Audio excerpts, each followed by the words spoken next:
موسیٰ علیہ السلام نے کہا یا اللہ میرا جنت کا ساتھی کون ہے؟ اللہ تعالیٰ نے کہا فلاں قصائی، یہ گوشت بیچنے والے۔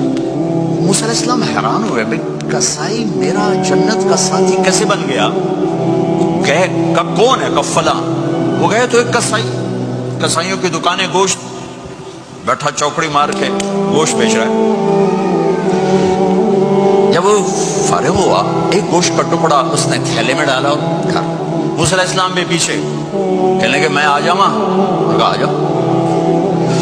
اس نے جا کے گوشت کی بوٹیاں بنا کر ہانڈی پہ چڑھایا، آٹا گوندنے بیٹھا، پھر اس کو نرم ہونے دیا، سالن تیار کیا، روٹی بنائی، تھالی میں پلیٹ میں سجا کر ایک بڑھیا ایسے لیٹی ہوئی، اس کو کہتا ماں جی ماں جی، اس کو اٹھایا، نوالے بنا کے کھلاتا رہا کھلاتا رہا کھلاتا رہا۔ اس کہ ہوں میری بس، اس نے منہ صاف کیا، اس کو لٹایا، وہ کچھ بولی، کچھ بڑائی۔ موسیٰ علیہ السلام دور کھڑے تھے، کہنے لگے بھائی کون ہے یہ؟ تو میری ماں ہے۔ یہ کیا کہہ رہی تھی؟